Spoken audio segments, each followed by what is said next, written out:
इमरान खान को हुकूमत देकर अवाम पर कहर तोड़ा गया, जिसका वाहिद विजन अंडों से शुरू होकर कट्टों पर खत्म हो गया। मरीम नवाज का वर्कर्स कन्वेंशन से खिताब, कहा पीटीआई की हुकूमत गिरने के बाद मुल्क पसमानदगी की तरफ चला गया। मुल्क के पास सिर्फ भंग के असरात बाकी रह गए हैं। वाहिद शख्स है जो लीडर होने का दावेदार है, लेकिन गिरफ्तारी से बचने के लिए खवातीन को ढाल बनाता है।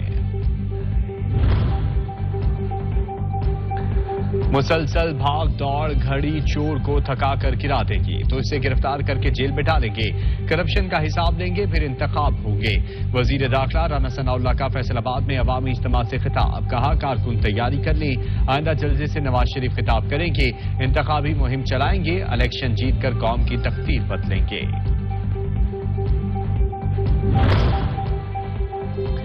नवाज शरीफ आएंगे तो मुल्क चलेगा, अवाम की मुश्किलात खत्म होंगी। नून लीगी रहनुमा सफदर अमान ने यकीन जाहिर कर दिया, कहते हैं इलेक्शन का कोई इम्कान है, ना ही ये मुश्किलात का कोई हल है।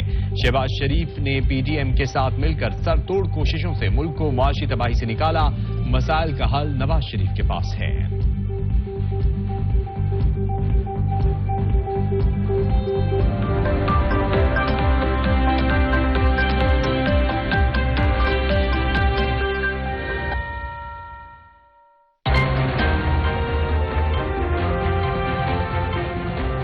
अस्सलामुअलैकुम, आप देख रहे हैं सच न्यूज और मैं हूं एहसन रजा। हेडलाइंस आपने जानी, मजीद खबरों और अपडेट्स के लिए आप विजिट कर सकते हैं हमारी वेबसाइट sach.tv.pk। देखते रहिए सच न्यूज।